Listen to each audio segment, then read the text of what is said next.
तो last class में हमने देखा था लाउडनेस और ये appearance of sound in human ear. उसमें लाउडनेस में हमने एक फॉर्मूला पढ़ा था और उसके क्वेश्चन भी किया था। चलिए अब आगे चलते हैं। अब पढ़ते हैं intensity of the sound wave. जैसे हमने स्ट्रिंग वेव में पढ़ा था intensity of the string wave, वैसे intensity of sound wave.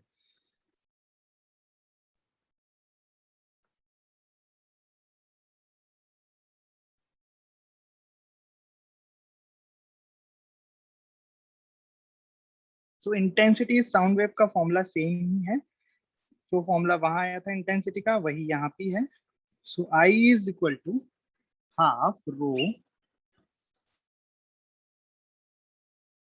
Row velocity of wave, है ना। यहाँ पे वेलोसिटी वेव में वेलोसिटी ऑफ साउंड आ जाएगा, right, into omega square A square, right. यहाँ पे ये जो ए है इसका मतलब था, याद है आपको, वहां पे ए का मतलब था डिस्प्लेसमेंट एम्पलीट्यूड, और यहाँ हमने डिस्प्लेसमेंट एम्पलीट्यूड को एस नॉट बोला है। तो क्यों ना इसको एस नॉट लिख दें। तो ये फॉर्मूला आपको याद होना चाहिए स्ट्रिंग वेव से, राइट। स्ट्रिंग वेव में इंटेंसिटी देखी थी हमने। अब साउंड वेव में देखें तो क्या चेंज है, सब कुछ वही है। Half rho density of the medium velocity of wave यानी साउंड वेव। यहाँ पे एस नॉट का स्क्वायर आप लिख सकते हैं क्योंकि यहाँ पे हमने डिस्प्लेसमेंट एम्पलीट्यूड को एस नॉट बोला है। आप पुरानी इक्वेशंस में देखोगे तो आपको पता लग जाएगा ये एस नॉट क्या है। यहाँ पे एस नॉट इज द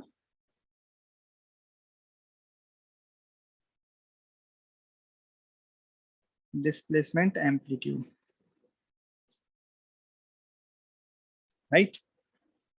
अब इसमें थोड़े थोड़े हम चीजों को सब्स्टिट्यूट करके हम नए फॉर्मूला बना सकते हैं in the terms of pressure amplitude. तो हमें यहाँ पे रिलेशन पता है कि प्रेशर एम्पलीट्यूड जो होता है डेल्टा पी नॉट, उसको पी नॉट भी लिख सकते हैं, ये एक्सेस प्रेशर का एम्पलीट्यूड है, that is equal to beta K S naught, याद है। और हम जानते हैं velocity of sound in the air is और in the fluid is bulk modulus divided by rho, rho density. तो यहाँ से bulk modulus is equal to हम लिख सकते हैं रो वी स्क्वायर। तो इनका कुछ चेंजेस करके इसमें एक नया फॉर्मूला हम बनाते हैं, ठीक है। ओके, तो सबसे पहले हम डिस्प्लेसमेंट ऑफ द एम्पलीट्यूड की जगह, डिस्प्लेसमेंट एम्पलीट्यूड की जगह पी नॉट के टर्म में इसको रख देते हैं। तो क्या बनेगा बताओ। ये बनेगा I is equal to half rho V omega square, and S naught की जगह मैं रख दूंगा यहाँ पे delta P naught divided by bulk modulus into K क्या है यहाँ पे, वही जो एंगुलर वेव नंबर होता है वही स्क्वायर, राइट। ओके, और के को मैं क्या लिख सकता हूँ, देखो के को भी हम लिख सकते हैं, हम जानते हैं K is equal to omega upon V. लिख सकते हैं के को omega V, omega upon V sorry, omega divided by V. याद है आपको ये फॉर्मूला, ओमेगा और के वी केंद्रीय विद्यालय, राइट। तो यहाँ पुट कर देता हूँ इसको, half rho V omega square delta P naught square divided by bulk modulus का स्क्वायर, और के स्क्वायर की जगह मैं लिख दूंगा ओमेगा स्क्वायर वी स्क्वायर, इधर से आ गया। ठीक है, आप देखो क्या क्या उड़ रहा है, क्या क्या मतलब कैंसिल आउट हो रहा है। हाँ, यहाँ पे हमें दिख रहा है कि ओमेगा स्क्वायर से ओमेगा स्क्वायर गया, राइट। और अगली स्टेप में हम एक चीज और रिप्लेस कर सकते हैं, half rho we delta P naught का स्क्वायर, है ना, divided by beta square.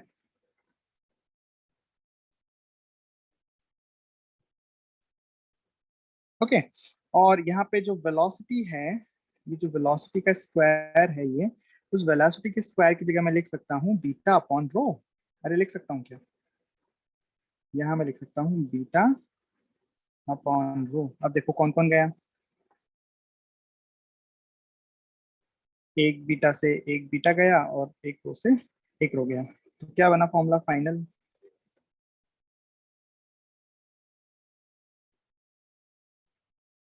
Half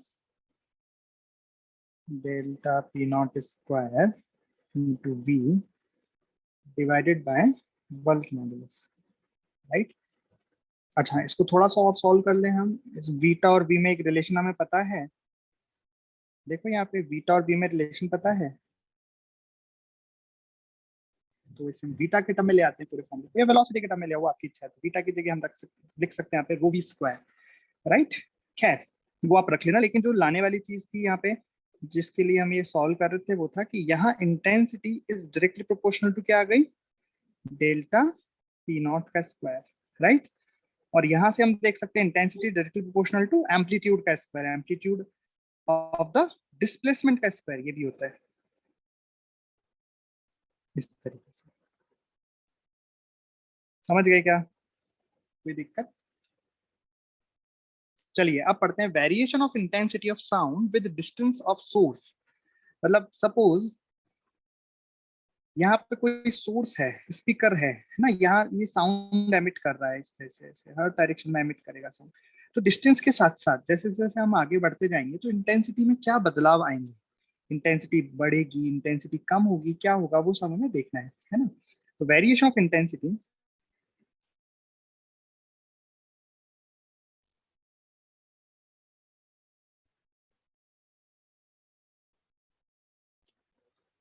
sound with distance from source.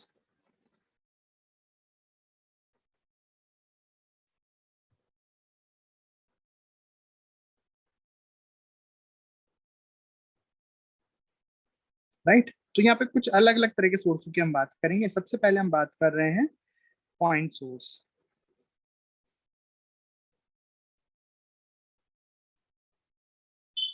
ठीक है, अब पॉइंट सोर्स क्या होता है? पॉइंट सोर्स नाम से ही समझ में आ रहा है दैट एक पॉइंट सोर्स है, मतलब ऐसा बिंदु है, मतलब स्पीकर है, और इससे चारों तरफ क्या निकल रही है, साउंड वेव्स। सेंटर में ले आते हैं, ठीक है, सेंटर में सोर्स है और इससे चारों तरफ निकल रही हैं साउंड वेव्स। एक और बना देते हैं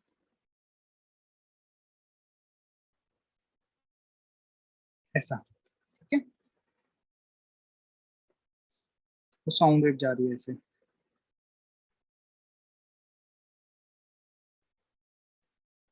हर तरफ जा रही है। समझ गए? ओके। तो ये जो सोर्स है वो कितनी पावर एमिट कर रहा है, ये हमें दे रखा है। ये जो सोर्स है वो पी पावर एमिट कर रहा है। पी क्या है? Power emitted. पावर क्या होता है? जूल पर सेकेंड, मतलब ये सोर्स सम जूल पर सेकेंड एमिट कर रहा है, और ये जो पावर है वो हर पर सेकेंड वो अपने अंदर से निकाल रहा है, राइट।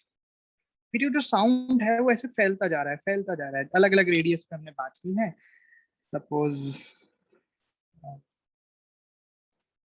ये वाली रेडियस R1, राइट, और ये वाली रेडियस R2,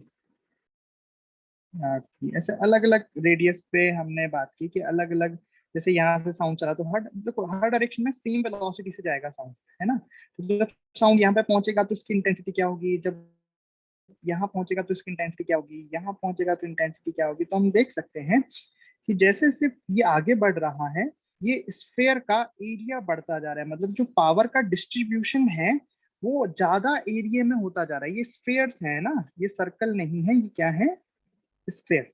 जैसे जैसे साउंड आगे बढ़ रहा है वैसे वैसे जो पावर का डिस्ट्रीब्यूशन है एरिया में बढ़ता जा रहा है, राइट। तो यहाँ पे सपोज किसी आर डिस्टेंस पे हम बात करें, तो किसी आर डिस्टेंस पर इंटेंसिटी क्या होगी। सपोज यहाँ पे बात कर लेते हैं, यहाँ पे कोई ऑब्जर्वर है, ठीक है, यहाँ कोई ऑब्जर्वर है, इसको कितनी इंटेंसिटी सुनाई देगी। सपोज इसे आई इंटेंसिटी सुनाई दे रही है, तो यहाँ पे जो इसको इंटेंसिटी सुनाई देगी वो कितनी होगी। इंटेंसिटी होती है पावर अपॉन एरिया, राइट। तो सोर्स अगर पी पावर एमिट कर रहा है तो ऑब्जर्वर के पास पावर तो पी ही पहुंचेगी। मतलब ये कुछ ऐसी बात है कि हर स्फीयर में से 1 सेकंड में कितनी पावर बाहर निकल रही है, तो उतनी ही पावर बाहर निकल रही है जितनी सोर्स एमिट कर रहा है, लेकिन उस पावर का जो डिस्ट्रीब्यूशन है वो बढ़ता जा रहा है, राइट। मैं सपोज यहाँ से सोर्स से पी पावर ये एमिट कर रहा है, तो ये यहाँ से आर डिस्टेंस दूरी पर है ये सोर्स यहाँ से कितनी डिस्टेंस दूरी पर है, आर डिस्टेंस दूरी पर है, राइट। तो यहाँ पर इसकी इंटेंसिटी जो इसे फील होगी, साउंड की इंटेंसिटी कितनी लगेगी वो हम निकाल रहे हैं। तो इंटेंसिटी होगी P upon area of the sphere 4 pi r square. तो अब यहाँ देख सकते हो कि इंटेंसिटी किसके प्रोपोर्शनल आ रही है, intensity directly proportional to 1/r square. आया समझ, intensity is directly proportional to 1/r square. मतलब कैसे इंटेंसिटी बदल रही है, समझ में आया। 1/r स्क्वायर के प्रोपोर्शन में, जैसे जैसे दूर जाएंगे, जैसे डिस्टेंस अगर दुगनी हो गई तो इंटेंसिटी 1/4 टाइम्स हो जाएगी, राइट। ऐसा।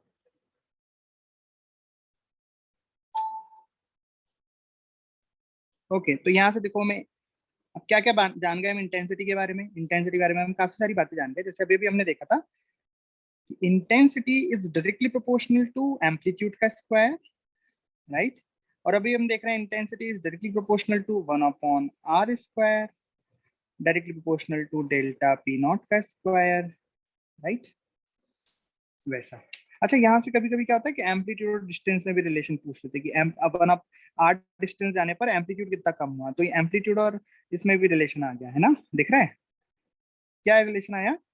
Amplitude is directly proportional to 1/r, क्योंकि दोनों स्क्वायर है ना, दोनों का अंडर रूट ले लिया। आया समझ। चलो एक क्वेश्चन करते हैं।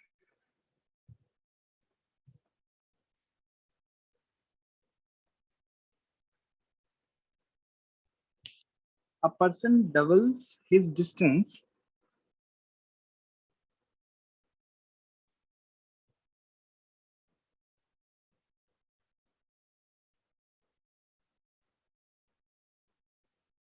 from a point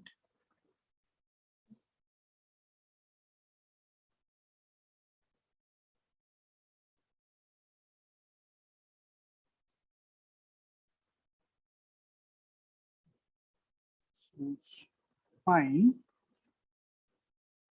change in loudness level of sound.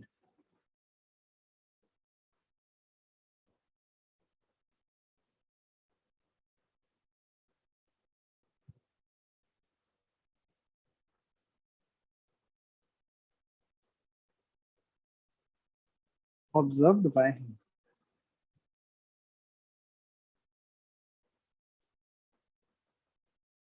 अब आप बोलोगे सर अभी तो इंटेंसिटी पढ़ रहे थे, इसमें लाउडनेस का सवाल।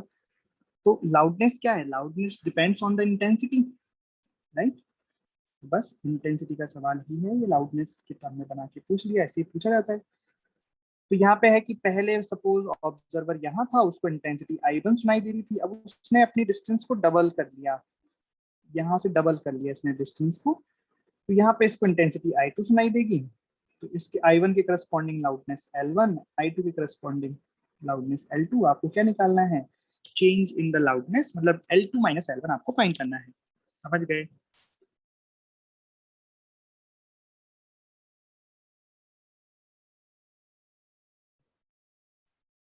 तो कैसे करें बताओ।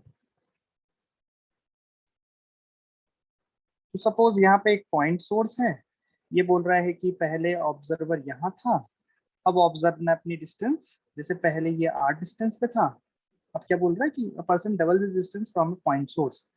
तो अब ये कहाँ पहुंच गया, ऑब्जर्वर यहाँ पहुंच गया, 2r डिस्टेंस पे पहुंच गया, राइट। अच्छा, पहले उसकी इंटेंसिटी यहाँ पे सपोज I1 थी, और अब इंटेंसिटी हो गई I2। तो I1 अपॉन I2 का रेशियो निकाल सकता हूँ। भाई मैं जानता हूँ I direct proportional to 1/r square, अरे जानते हैं अपन ये बात।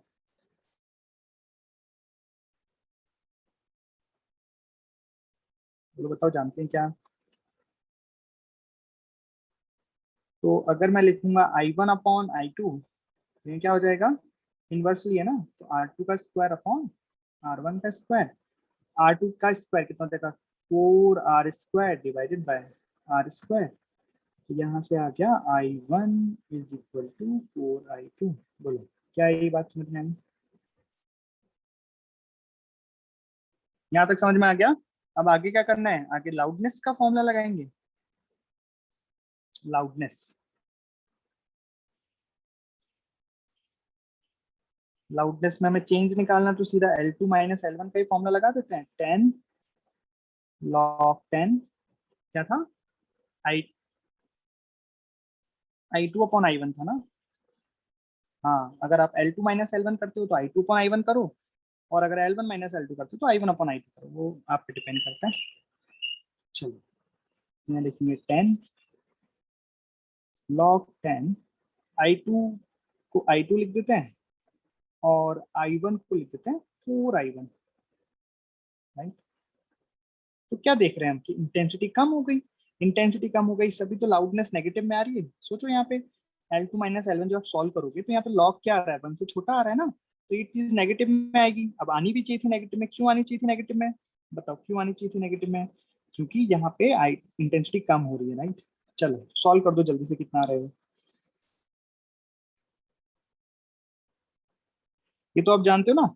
सॉरी, यहाँ पे I2 आएगा, I2 से I2 कट जाएगा, 1/4, 4 की पावर -1 लिख सकता हूँ, तो यहाँ जाएगा -10 log 4। और log 4 क्या होता है, 2 की पावर 2, तो 2 भी आगे ले आऊं क्या, 2 भी आगे आ जाएगा ना। लॉग की प्रॉपर्टी तो सभी को आती होंगे, ऐसी कोई खास भी नहीं है, बहुत छोटी छोटी वाली यूज हो रही है। कितना आ रहा है ये, 6 dB L1 माइनस L2। तो यहाँ पे हम बोलेंगे कि लाउडनेस कम हो गई, और होना भी था, इंटेंसिटी कम हो गई तो लाउडनेस भी कम हो जाएगी। समझ गए? चलो तो ये पॉइंट सोर्स का सवाल हो गया। अब हम पढ़ते हैं लाइन सोर्स। लाइन सोर्स भी होता है,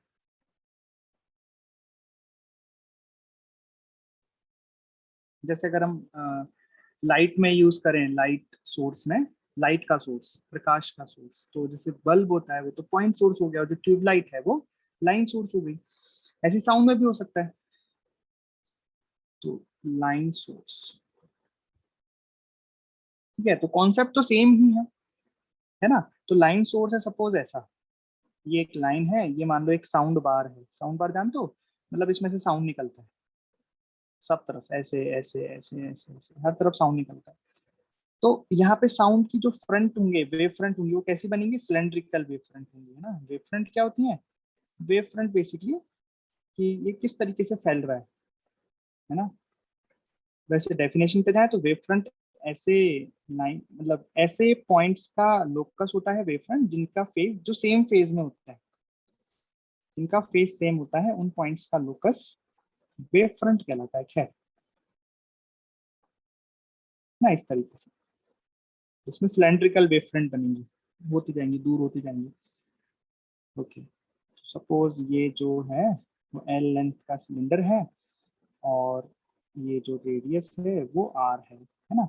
यहाँ पे यहाँ पे कोई ऑब्जर्वर है, उस ऑब्जर्वर को इंटेंसिटी कितनी सुनाई देगी साउंड की, वो निकालना है। तो सेम है यहाँ पे, जो अपना जो सोर्स है वो P पावर से साउंड प्रोड्यूस कर रहा है सपोज, है ना।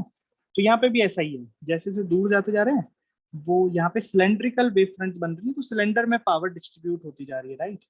तो इस ऑब्जर्वर के पास कितनी इंटेंसिटी पहुंचेगी, तो क्या लिखेंगे, पावर अपॉन एरिया, और इस बार पावर कौन से एरिया में डिस्ट्रीब्यूट हो रहा है, सिलेंड्रिकल, और सिलेंडर का एरिया कितना हो जाएगा, surface area 2πr into L, right. क्या यह बात समझ में आई आपको?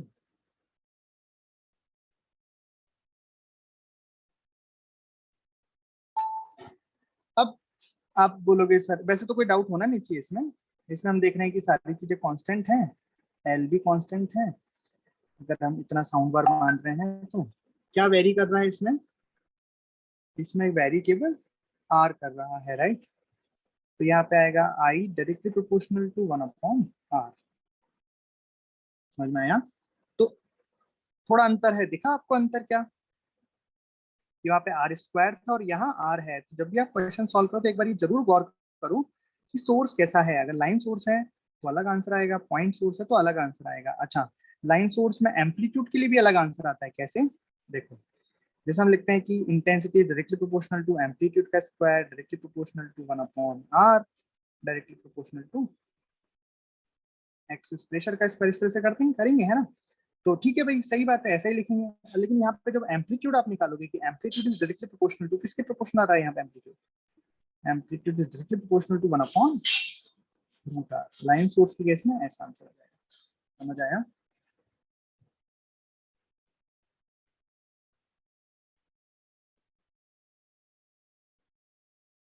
चलो,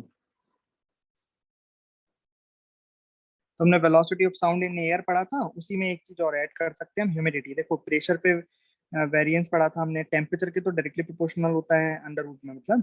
और प्रेशर में कुछ नहीं कह सकते अगर केवल अकेला प्रेशर चेंज हो रहा है तो, लेकिन अगर प्रेशर चेंज हो रहा है कांस्टेंट टेम्परेचर पर तो सेम रहेगी। और एक चीज होती है humidity.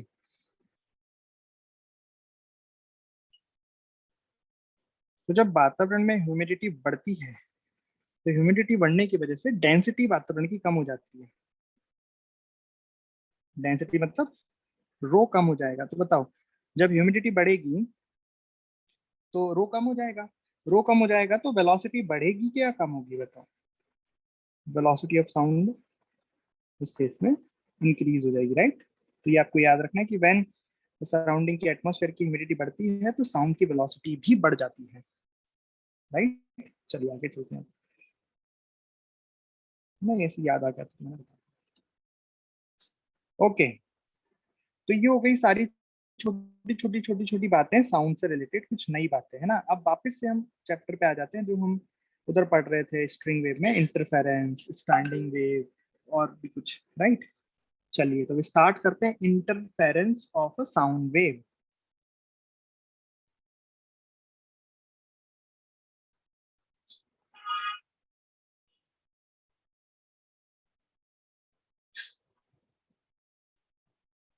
Interference of a sound wave, right? तो इंटरफेरेंस में आपको सब पता ही है सारी चीजें, कि दो वेव हैं एक पॉइंट पर मिलती हैं, सुपरपोजिशन का एक पार्ट है। इसमें क्या कंडीशन होनी चाहिए? Amplitude nearly equal, equal frequency, और वेलोसिटी सेम होनी चाहिए, सेम डायरेक्शन में होनी चाहिए ना। वही, तो वही सारी चीज यहाँ पे है। ठीक है, तो सपोज दो सोर्स है यहाँ पे S1 और थोड़ा दूर सोर्स है एक S2, राइट? हो सकता है अब जहाँ पे पॉइंट है, सपोज वो पॉइंट कहीं यहाँ हो, ऐसा मान लेते हैं S1 S2, कहीं भी मान सकते हैं, कोई उसमें वो नहीं है। सपोज ये पॉइंट है P, ये पॉइंट मान लेते हैं, A पॉइंट मान लेते हैं। तो एक वेव यहाँ से चली साउंड की, यहाँ पे मिली, दूसरी वेव साउंड की यहाँ से चली, यहाँ पे मिली। तो सपोज ये वाली वेव जो चली वो X1 चली, ये वाली वेव X2 चली। तो यहाँ पे अब क्या नई वेव जनरेट होगी, है ना? तो नई वेव की इक्वेशन जो बनेगी वो हम बोलेंगे कि ये रिजल्टेंट साउंड वेव है, राइट? अब यहाँ पे इक्वेशन हम प्रेशर वेव से भी देते हैं और डिस्प्लेसमेंट वेव से भी देते हैं साउंड की इक्वेशन। तो दोनों ही तरीके से हम तो, डिस्प्लेसमेंट तो हम ऑलरेडी स्ट्रिंग वेव में कई बार कर चुके हैं, तो प्रेशर वाला करके देख लेते हैं। वैसे होता सेम ही है, कोई अंतर नहीं आएगा, है ना? तो सपोज यहाँ पे जो दो वेव हैं, जो ये जो इनिशियल वेव्स हैं, इनकी इक्वेशन दे रखी है P1 बराबर P0 1 sine omega T minus KX1 plus phi 1, और दूसरी दे रखी है P02 sine omega T minus KX2 plus phi 2। तो ये किस पॉइंट की इक्वेशन आ गई? ये जनरल इक्वेशन नहीं लिखी मैंने। जनरल इक्वेशन तो कब होती है? जब ये X1 और X2 में पुट नहीं करता है। मैंने इक्वेशन लिख दी इस पार्टिकल की, कि यहाँ से देखो पार्टिकल फिक्स कर दिया, इसका मतलब ये किसकी इक्वेशन बन गई? एक एसएचएम की इक्वेशन बन गई। मतलब ये बता रहा है कि इस पार्टिकल एसएचएम किस तरीके से होगा, तो इस तरीके से होगा, और दूसरी वेव की वजह से इस पार्टिकल का एसएचएम इस तरीके से होगा। तो जो रिजल्टेंट वेव बनेगी, वो कुछ कैसी बनेगी? वो कुछ ऐसी बनेगी पी नेट, राइट? यहाँ पे एम्पलीट्यूड आ जाएगा, तो मैं लिखता हूँ पी नॉट नेट, क्योंकि मैं पी नॉट को किस रिप्रेजेंट कर रहा हूँ? एम्पलीट्यूड से। तो यह आ जाएगा पी नॉट नेट, राइट? और यहाँ आ जाएगा साइन, और फेज ऑफ प्लस अल्फा, ऐसे करते ना अपन। यहाँ पे किसका फेज आ जाएगा, छोटे वाली वेव का, जो भी छोटा होगा, है ना, फेज ऑफ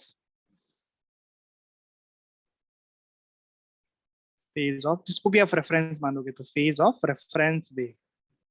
भाई जोड़ने के लिए आप डायग्राम बनाओगे, है ना, याद है, वेक्टर समेशन करोगे, तो उसके बाद जो भी फेज आप रेफरेंस मानोगे वो फेज प्लस अल्फा, ये सब आपको निकालना आता है। कैसे, देखो सारी चीज बताता हूँ फिर से। कि सबसे पहले आप डेल्टा फाई निकालोगे, फेज डिफरेंस तो सबसे जरूरी चीज है, तो फेज डिफरेंस कैसे निकालते हैं, इसमें से इसको घटा दोगे। जब इसमें से इसको घटाओगे आप, तो फेज डिफरेंस निकल के आएगा। सपोज आपने कर दिया phi two minus phi one, कुछ भी कर दो, है ना, ये निकल के आएगा के X one minus X two plus ये, सॉरी, ये मेरा मतलब five two minus five one नहीं है, यहाँ पे फेज से मतलब था मेरा यहाँ, है ना। मेरा कहने का मतलब था ये जो फेज है उनको मैंने डिफरेंस कर दिया, और यहाँ साइड में आ जाएगा five two minus five one, right. ये क्या निकल गया, फेज डिफरेंस आ गया, याद है ना। फिर क्या करते थे, इनका वेक्टर फॉर्म बनाते थे और पी नॉट नेट लिखते थे। पी नॉट मतलब रिजल्टेंट एम्पलीट्यूड नेट। कैसे लिखेंगे, डायग्राम बनाएंगे और फिर vector summation P naught one का square plus P naught two का square plus two P naught one P naught two cos delta phi. समझ में आया, ठीक। और इंटेंसिटी का फॉर्मूला कैसे निकाला था, याद है, इंटेंसिटी का रिजल्टेंट फॉर्मूला कैसे निकाला था, I net I one plus I two plus two root I one I two cos delta phi. क्या आपको सभी को याद आ रहा है इंटरफेरेंस, राइट। चलो, तो अब थोड़ा और डिटेल में बात कर लेते हैं। जो पिछली बार मैं केवल बोल के रह गया था कि इंटरफेरेंस केवल तभी होता है जब दोनों की फ्रीक्वेंसी सेम हो।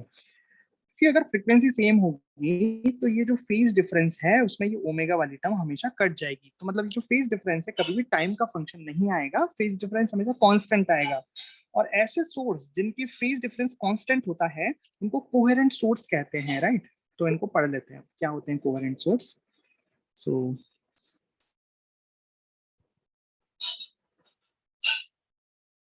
Interference is observed if we have coherent source. ये पक्की बात है, इंटरफेरेंस केवल कब ऑब्जर्व होगा, जब हम कोहेरेंट सोर्स लेंगे, दो सोर्स कोहेरेंट लेंगे। और कोहेरेंट कब होते हैं सोर्स, वो मैं बताता हूँ।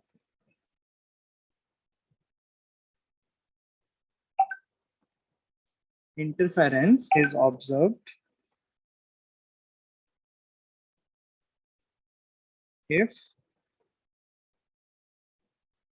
We have coherent source.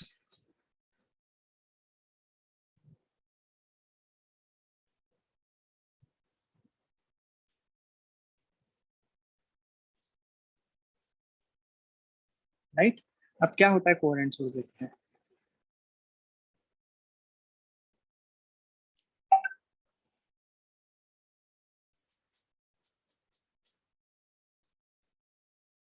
ठीक है, so two sources are said to be coherent if the phase difference between them at any point does not vary with time. They must have same frequency. ऐसा कब हो सकता है, when they have same frequency.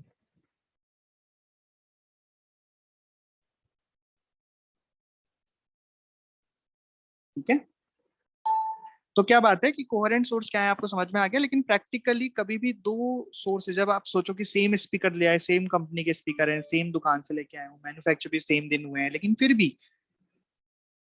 भी वो कभी भी coherent नहीं हो सकते। मतलब उनकी फ्रीक्वेंसी थोड़ा बहुत तो अलग आ ही जाता है ना।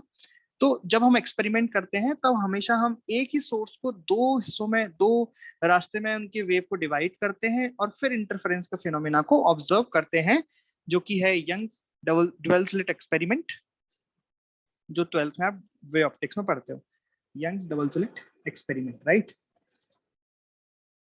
ओके, लेकिन अभी तो हम अगर क्वेश्चन में दे दिया कि ये दो सोर्स कोहेरेंट हैं तो हमें तो कोहेरेंट ही लेने हैं, हमें वहां अपना दिमाग नहीं लगाना है कि नहीं ऐसा नहीं हो सकता कि हो सकता है।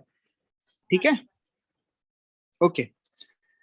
सो अगर सोर्स कोहेरेंट है, जैसा कि हम बोल रहे हैं कोहेरेंट, और सोर्स अगर देखिए जैसे कि यहाँ पे S1 और S2 मैंने दो अलग अलग सोर्स लिए हैं, लेकिन दे आर कोहेरेंट सोर्स, तभी तो इंटरफेरेंस का फिनोमेना हमने देखा। और अगर इंटरफेरेंस कोहेरेंट सोर्सों के लिए इंटरफेरेंस हम देखते हैं तो वहां पे इंटेंसिटी का फॉर्मूला क्या आता है, ये इंटेंसिटी का फॉर्मूला आता है। ठीक है, लेकिन सपोज अगर दो सोर्स कोहेरेंट नहीं है तो उस केस में हम उनकी इंटेंसिटी कैसे लिखेंगे? कि मान लो दो स्पीकर साथ साथ बज रहे हैं, साथ साथ एक साथ स्टार्ट हो गए, शादी हो रही कहीं, और दो स्पीकर लगातार बजे जा रहे हैं लेकिन दोनों कोहेरेंट नहीं है, तो उसकी कुछ तो होगा आई इंटेंसिटी नेट निकालने का फॉर्मूला, तो वो देखते हैं। तो अगर सोर्स कोहेरेंट नहीं है तो देखो,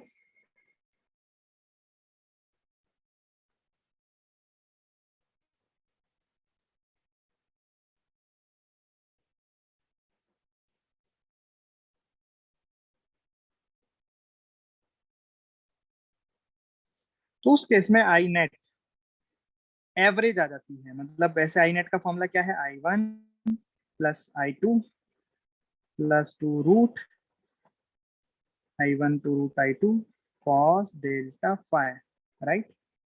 आई बात समझ में? लेकिन जैसा कि मैंने बोला कि सोर्स कोहेरेंट नहीं है तो उस केस में हमें इंटेंसिटी जो है वो नेट इंटेंसिटी सुनाई देगी, नेट नहीं एवरेज इंटेंसिटी सुनाई देगी इस फॉर्मूले की। तो इसका एवरेज निकालोगे आप, कैसे निकालोगे? देखो, कांस्टेंट टर्म का एवरेज सेम आता है, तो I1 I2 कांस्टेंट है, प्लस यहाँ पे कॉस डेल्टा फाई है, तो कॉस डेल्टा फाई का एवरेज वैल्यू क्या आ जाएगी, 0। तो ये मिलेगा आपको। तो अगर दो नॉन कोहेरेंट सोर्स मतलब दो स्पीकर एक साथ बजा दिए तो हमें जो इंटेंसिटी सुनाई देगी वो एवरेज इंटेंसिटी सुनाई देगी ना। यहाँ इंटरफेरेंस नहीं हो रहा है, कुछ और हो रहा है, लेकिन नेट इंटेंसिटी हमें एवरेज इंटेंसिटी सुनाई देगी। यहाँ पे कोई भी इंटरफेरेंस नहीं हो रहा है, ध्यान रखना।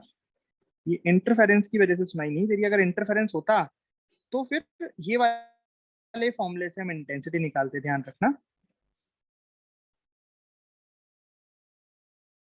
No interference. और दूसरा, ये हमें एवरेज सुनाई दे रहा है ना, एवरेज इंटेंसिटी,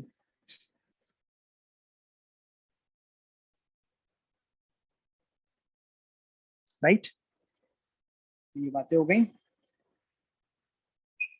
चलो अब वापस आते हैं हम अपनी पे, कि हम इंटरफेरेंस पढ़ रहे थे, इंटरफेरेंस में पी नॉट का फॉर्मूला निकाल लिया, आई नेट निकाल लिया, नेट इंटेंसिटी निकाल ली। अब यहाँ पे भी दो तरह के इंटरफेरेंस होंगे, कौन से? Destructive interference and constructive interference, right? तो यहाँ हमें बहुत ज्यादा करने की जरूरत नहीं क्योंकि एज इट इज होगा, है ना, फिर भी कर लेते हैं, आपको याद आ जाएगा। जो भी भूल गया है या वहां पे किसी को समझ में नहीं आया है तो यहाँ पे समझ ले, एज इट इज होने वाला है ना। तो इंटरफेरेंस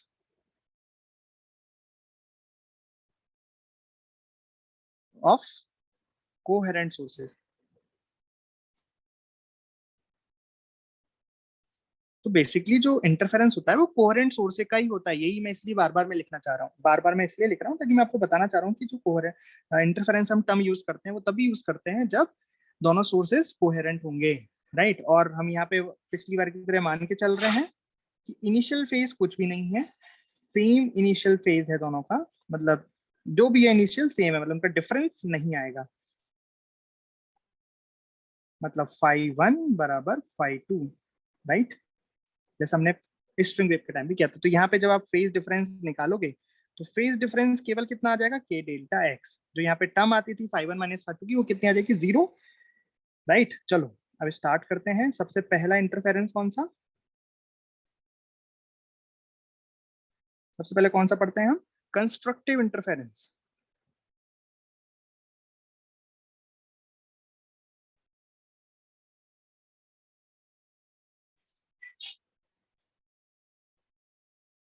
कंस्ट्रक्टिव इंटरफेरेंस, राइट? तो आपको याद दिलाने की जरूरत नहीं है, सीधे मैं इसके रिजल्ट लिख रहा हूँ। तो कंस्ट्रक्टिव इंटरफेरेंस के क्या क्या रिजल्ट आते थे? सबसे पहला, यहाँ पे जो एम्पलीट्यूड है वो मैक्सिमम हो जाता था, कितना, A1 प्लस A2। इंटेंसिटी है वो भी मैक्सिमम आती थी, नेट इंटेंसिटी जो है वो, है ना। ये एम्पलीट्यूड किसकी बात करूं, नेट वाले की, कितनी आती थी intensity, root I1 plus root I2 का होल स्क्वायर। और यहाँ पे एक केस होता था कि अगर I1 बराबर I2 है तो कितनी आती थी, 4I आती थी, ठीक है।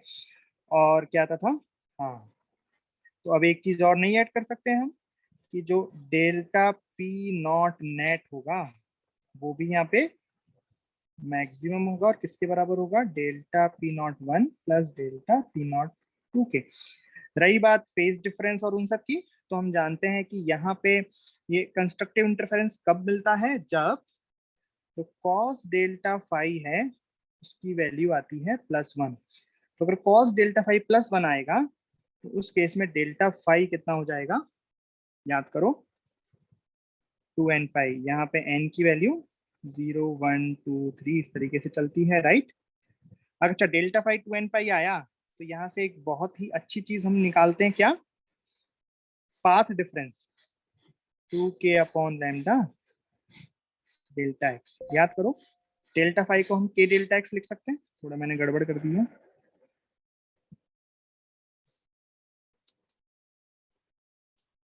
हाँ, डेल्टा फाई को k डेल्टा एक्स लिख सकते हैं, तो k होता है 2 पाई बाई लैम्डा, दिखाई दे रहा है क्या,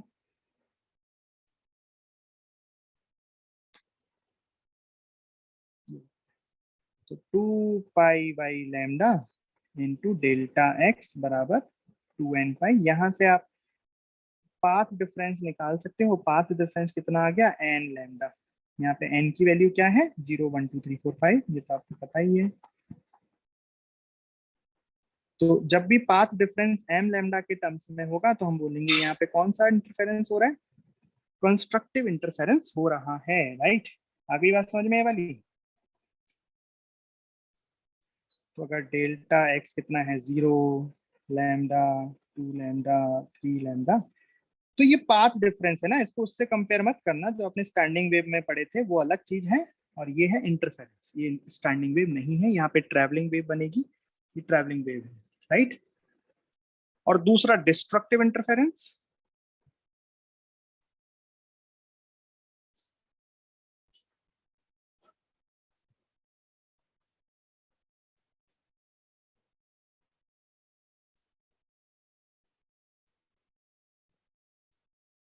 डिस्ट्रक्टिव इसके क्या क्या पॉइंट्स होते थे, याद है आपको,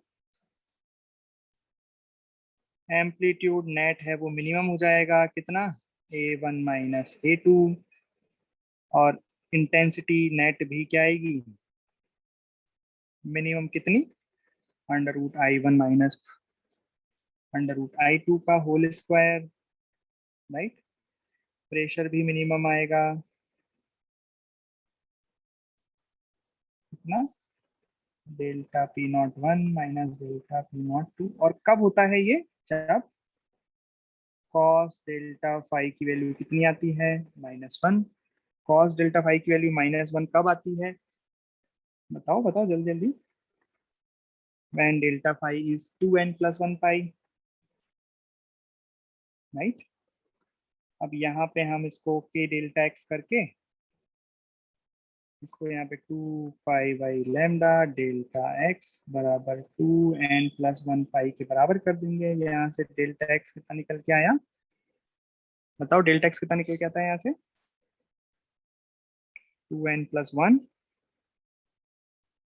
लैम्डा बाई 2। यहाँ पे n की वैल्यू 0 1 2 3 इस तरीके से, राइट। यहाँ से पार्ट डिफरेंस क्या निकल के आ गया, अगर हम वैल्यू पुट करें, 0 पुट करेंगे तो λ/2, और अगर हम पुट करेंगे 1 तो आ जाएगा 3 λ/2, 5 λ/2, अब टोटल सो ऑन। आया समझ, मतलब समझ क्या है, तो सब रिवीजन ही तो है ना। चलिए क्वेश्चंस करते हैं, नई चीज आ जाएगी क्वेश्चंस करेंगे तो। सपोज दो सोर्स हैं, अब सोर्स कुछ भी स्पीकर्स हो सकते हैं और ये ट्यूनिंग फॉक्स हो सकते हैं, है ना, उससे कोई मतलब नहीं है, सोर्स कुछ भी हो सकता है। सपोज ये सोर्स है S1, ये सोर्स है S2, और दोनों ही सोर्स के बीच में डिस्टेंस है D। Find maximum and minimum path difference between waves of these two sources at any point in the space। तो आपको बताना है फाइंड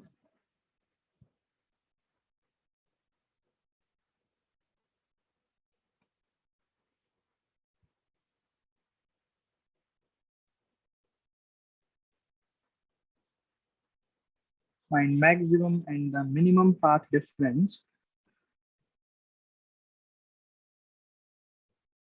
between waves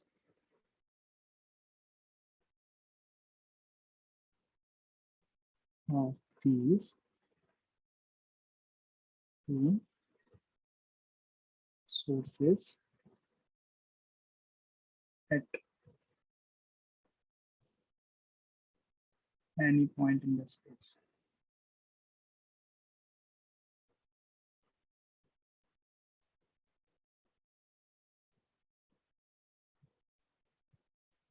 बताओ कैसे करें। देखो बहुत ही आसान है, ऐसे कोई बहुत तगड़ा क्वेश्चन नहीं है ये एक बेसिक क्वेश्चन है, इससे अच्छे क्वेश्चन बनेंगे, पर एक कॉन्सेप्ट की तरह आप इसको ले सकते हो। तो जैसे इसमें आप सपोज दो सोर्स है आपके पास S1 और उससे कुछ दूरी पर S2 रखा है। आपको पाथ डिफरेंस बताना है, तो सबसे पहले पाथ डिफरेंस आपको क्लियर होना चाहिए कि पाथ डिफरेंस होता है कि S1 से कोई वेव चली, फिर S2 से कोई वेव चली, उन दोनों वेव्स ने जितना पाथ ट्रेवल किया उनका डिफरेंस, वो होता है पाथ डिफरेंस, है ना। ये दोनों सोर्स के बीच में कितना डिफरेंस है, ये पाथ डिफरेंस होता है क्या? नहीं, ये पाथ डिफरेंस नहीं होता है। पाथ डिफरेंस होता है कि जो वेव्स चली हैं दोनों सोर्सेस से उनके पाथ में डिफरेंस, राइट। तुझसे पूछा है कि पूरे स्पेस में अनंत से अनंत तक कहीं पे भी आप जा सकते हो, और आपको बताना है कि इन दोनों सोर्स के बीच में मिनिमम और मैक्सिमम पार्ट डिफरेंस क्या होगा। तो मैंने एक रेफरेंस के लिए ऐसी लाइन खींच ली और मैं कहीं भी जाता हूँ, सपोज यहाँ यहाँ यहाँ यहाँ यहाँ, तो मैं देख रहा हूँ कि अगर मैं यहाँ होता हूँ तो S1 से जो वेव चली वो ऐसे चली, S2 से जो वेव चली ऐसे चली, है ना। जैसे जैसे मैं इधर बढ़ता जा रहा हूँ मैं देख रहा हूँ कि ये जो डिफरेंस है दोनों के पाथ का, ये ध्यान रखना। जैसे सपोज यहाँ पे पॉइंट P मान लिया, है ना, S1 से वेव चली वो S1P और S2 से वेव चली वो S2P। तो हमें क्या निकालना है? S1P माइनस S2P हमें निकालना है। तो मैं देख रहा हूँ कि जैसे जैसे मैं इधर बढ़ता जा रहा हूँ वैसे वैसे S1P माइनस S2P बढ़ता जाएगा, राइट। तो कुल मिला के जो आपके आंसर्स हैं वो कुछ इस तरीके से आएंगे कि when the point is here, जब हम पॉइंट P सपोज यहाँ लेंगे तो यहाँ पे पार्ट डिफरेंस कितना आएगा बताओ। S1 और S2 के बीच में डिफरेंस है D। तो जब हमने पॉइंट यहाँ पे लिया तो S1 से वेव ऐसे चली सीधा और S2 से वेव ऐसे चली, तो दोनों के पाथ में कितना डिफरेंस आया बताओ। S1 से जो वेव चली वो कितना चली, S1P। S2 से जो वेव चली वो चली S2P। तो इतना पाथ तो कॉमन हो गया दोनों का, ये वाला पाथ तो कॉमन हो गया, दिख रहा है। तो डिफरेंस कितना आया D, मतलब यहाँ पे पाथ डिफरेंस कितना हुआ, डेल्टा एक्स बराबर D, राइट। वैसे ही यहाँ पे अगर कोई पॉइंट ले तो यहाँ पे भी डेल्टा एक्स कितना आ जाएगा, D। आई बात समझ में। तो this is the maximum path difference. आप कहीं पे भी ऐसा पॉइंट ले लो जहां पे इन दोनों का डिफरेंस अगर डी से ज्यादा रहो, इन दोनों के जो पाथ का डिफरेंस डी से ज्यादा नहीं आ सकता, दीज आर द मैक्सिमम, ठीक है। और मिनिमम कैसे देखेंगे? तो मिनिमम देखो यहाँ पे देखो, ये मैंने क्या लाइन खींची है, एंगल बाइसेक्टर, मतलब S1 S2 को बिल्कुल बीचों बीच में से परपेंडिकुलर लाइन खींची मैंने। तो जब मैं यहाँ पे किसी भी पॉइंट पे हूँ, किसी भी पॉइंट पे, है ना, किसी भी पॉइंट पे, तो यहाँ पे डेल्टा एक्स कितना रहा था। तो S1 से वेव चली, सब कुछ कुछ पाथ ट्रेवल किया, S2 से वेव चली, सब कुछ कुछ पाथ ट्रेवल किया, तो क्या दिख रहा है, सिमेट्रिक से कह सकता हूँ कि ये तो सेम डिस्टेंस है। तो यहाँ पे पाथ डिफरेंस कितना आएगा, जीरो आएगा। वैसे ही यहाँ पे भी पाथ डिफरेंस कितना आएगा, जीरो आएगा। तो these are the maximum and the minimum path difference we can get. तो मैक्सिमम पाथ डिफरेंस कितना हुआ, D, and minimum path difference कितना हुआ, जीरो। ये आंसर होगा,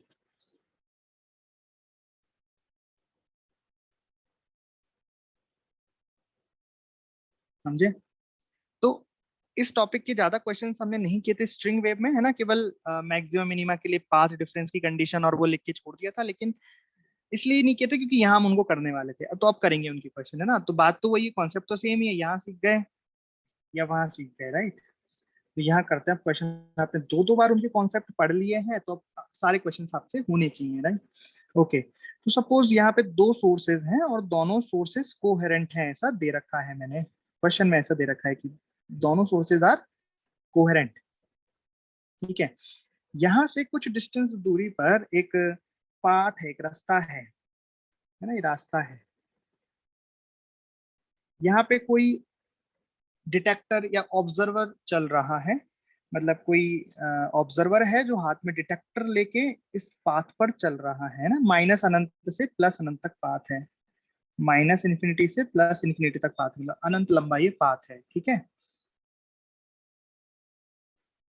और ये लाइन, ये जो पाथ की लाइन है ना, ये पैरेलल है इस S1 S2 के, ठीक।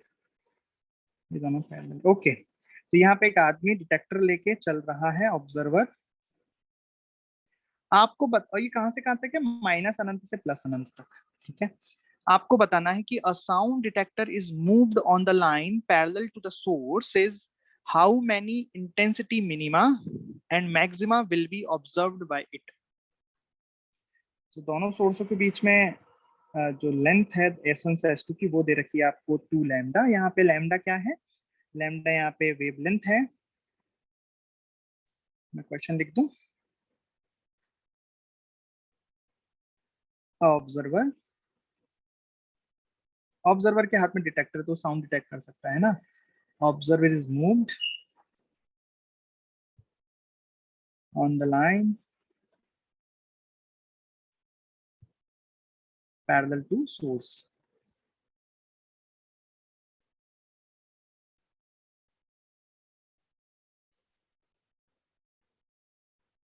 हाउ मैनी इंटेंसिटी मैक्सिमा, वो तो एक ही बात, मतलब कुल मिला के ये निकालना है कितने कंस्ट्रक्टिव इंटरफेरेंस हुए और कितने डिस्ट्रक्टिव इंटरफेरेंस हुए जब ये इधर माइनस इन्फिनिटी से प्लस इन्फिनिटी तक गया। तो इस पूरे रास्ते में से कितनी बार कंस्ट्रक्टिव इंटरफेरेंस मिले और कितनी बार डिस्ट्रक्टिव इंटरफेरेंस मिले। तो how many intensity maxima and minima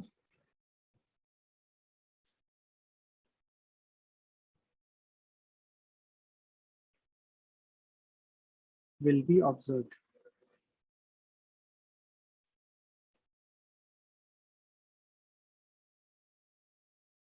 by it, कितने मिनिमा मैक्सिमा इसने ऑब्जर्व किए।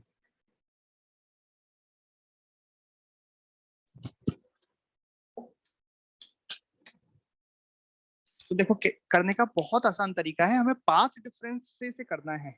तो पाथ डिफरेंस की कंडीशन हमें याद है कि अगर n लैम्डा पाथ डिफरेंस आता है तो मिलेंगे हमें कंस्ट्रक्टिव इंटरफेरेंस, और अगर 2n+1 लैम्डा/2 अगर पाथ डिफरेंस आता है तो हमें मिलेंगे डिस्ट्रक्टिव इंटरफेरेंस, ठीक है। तो अब देखना, तो सबसे पहले मैं इनके एकदम सामने वाले पॉइंट की बात कर लेता हूँ, एकदम सामने वाले। तो यहाँ पे बताओ, S1 से वेव चली, S2 से वेव चली, यहाँ पे कितना पार्ट डिफरेंस आएगा, जल्दी जल्दी बताते जाओ। इस पॉइंट पर पार्ट डिफरेंस क्या लिख दूं मैं, पाथ डिफरेंस का मतलब होता है वेव के पाथ में डिफरेंस। तो यहाँ से वेव चली, एकदम मैंने परपेंडिकुलर बाइसेक्टर लिया है, यहाँ पे पाथ डिफरेंस कितना लिखूंगा मैं, 0। वेरी गुड, यहाँ का पार्ट डिफरेंस मुझे पता लग गया। और बताओ, प्लस इन्फिनिटी पे पार्ट डिफरेंस कितना आएगा, इन्फिनिटी पे बहुत ऊपर, इन्फिनिटी का मतलब अनंत ऊपर, बहुत ज्यादा ऊपर। तो ये मैं बता देता हूँ अभी, अगली बार से आप बताना कि सर सपोज अनंत का मतलब है कि S1 से वेव चली और S2 से वेव चली, तो आप बोलोगे सर हाँ आ रहा है पाथ डिफरेंस, तो नहीं, ये अनंत नहीं है। अनंत की आपको मैं यहाँ पे फील दिलाता हूँ कि सपोज S1 ये है और S2 ये है, दिख रहे हैं आपको दो छोटे छोटे पॉइंट S1 S2 नीचे, नीचे देखो स्क्रीन में नीचे, देखें। और ये स्क्रीन है सामने और ऊंची, यहाँ तक स्क्रीन है, अरे यार, ये S1 S2 है और ये स्क्रीन है सपोज, है ना।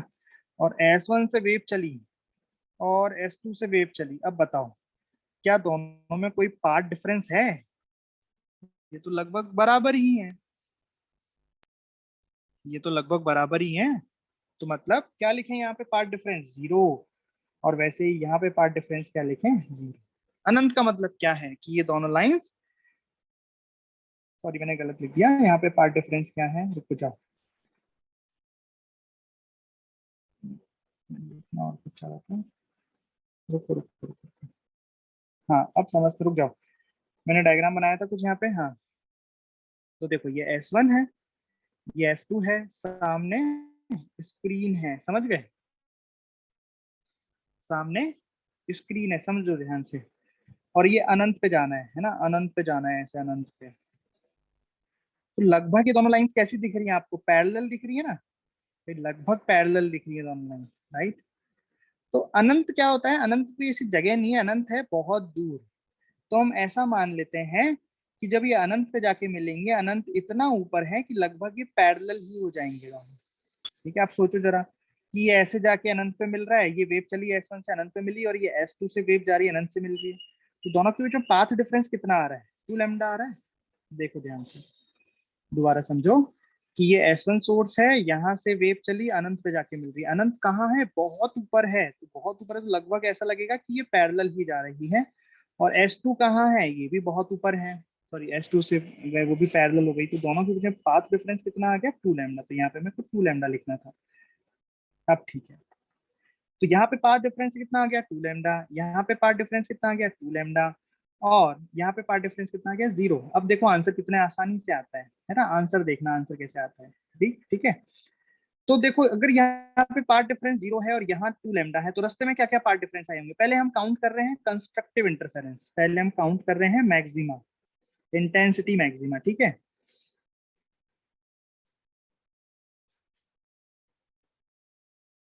तो इंटेंसिटी मैक्सिमा के लिए हम जानते हैं कि अगर पाथ डिफरेंस एन लैम्डा के बराबर है, एन लैम्डा मतलब लैम्डा, 2 लैम्डा, 3 लैम्डा, 4 लैम्डा, तो उस केस में हमें कंस्ट्रक्टिव इंटरफेरेंस मिलता है और मैक्सिमा मिलते हैं।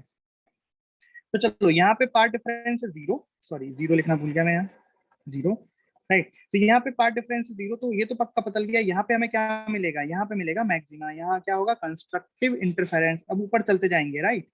अब जब हम ऊपर चलेंगे तो ये बात श्योर है, क्या बात श्योर है, कि अगर यहाँ पे 0 है पार्ट डिफरेंस, तो यहाँ टूमला है, 2 लैम्डा है, तो रास्ते में तो कहीं पे पार्ट डिफरेंस लैम्डा भी मिलेगा। बताओ मिलेगा कि नहीं मिलेगा, मिलना तो चाहिए भाई, रास्ते में कहीं मिलना चाहिए ना यार, कहीं बीच में रास्ते में भाई, यहाँ से वेव चली और यहाँ से वेव चली, दोनों के बीच में पाथ का जो डिफरेंस है वो लैम्डा के बराबर आना चाहिए।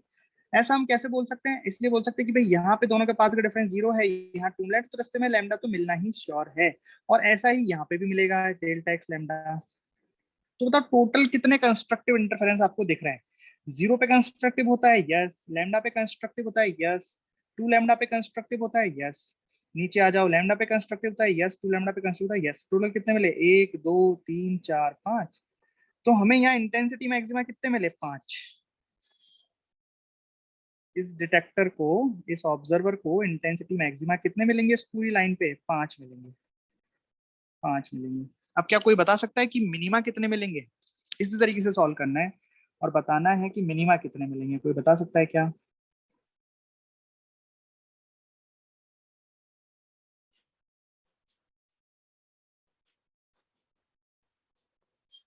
तो इंटेंसिटी मिनिमा के लिए क्या होने चाहिए, पाथ डिफरेंस λ/2, 3 λ/2, 5 λ/2, इस तरीके से मिलने चाहिए, राइट।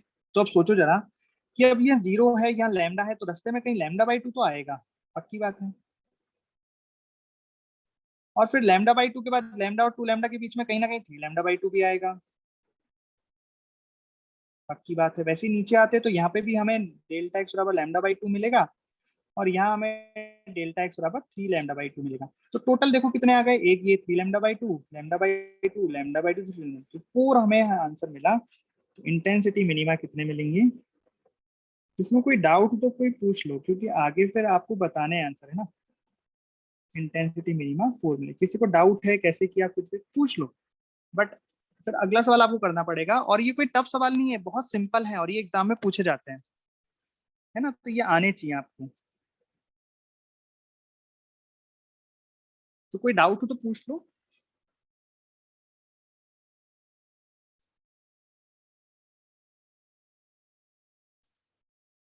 राइट। अब देखो इसमें एक थोड़ा सा ट्विस्ट है, वो भी समझ लो कि ये बात सही है, हमारे ये आंसर सही है कि इंटेंसिटी टोटल 5 होगी मैक्सिमा वाली, और ये वाली 4 होगी, राइट। लेकिन हमसे क्वेश्चन में क्या पूछा है कि ऑब्जर्वर को कितने मिलेंगे, है ना।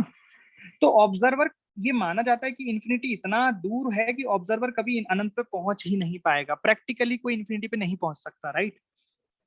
तो वैसे ही आंसर सही है थ्योरेटिकली मैक्सिमा और मिनिमा के, पर थोड़ा सा ट्विस्ट है कि अगर बात ऑब्जर्वर की हो रही है कि ऑब्जर्वर को कितने मैक्सिमा मिनिमा मिले, तो इन्फिनिटी पे जो भी मिल रहा है वो काट देना है, इन्फिनिटी वाले कभी नहीं मिलते हैं प्रैक्टिकली, राइट। तो बताओ अब फाइनल आंसर क्या हो गया इसका? Final answer of this question will be, तो आंसर में क्या लिखोगे आंसर में? तो आंसर में आंसर हो जाएगा कि हमें 3 मैक्सिमा मिलेंगे और 4 मिनिमा मिलेंगे, है ना। ये फाइनल आंसर आपको हो गया, क्योंकि प्रैक्टिकली वो नहीं मिलते हैं। कौन से वाले? इन्फिनिटी वाले नहीं मिलते हैं। आ गया समझ?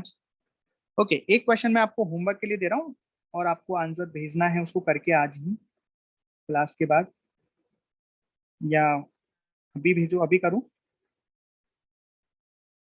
तो S1 सोर्स और ये S2 सोर्स, और सेम यहाँ पे वही पाथ है, माइनस इंफिनिटी से प्लस इंफिनिटी तक, सेम क्वेश्चन है। अच्छा, दोनों के बीच में जो डिस्टेंस है वो दे रखी है आपको 4.4 लैम्डा, ठीक है। ओके, क्वेश्चन वही है, फाइंड इंटेंसिटी मैक्सिमा और इंटेंसिटी मिनिमा। बताओ आंसर।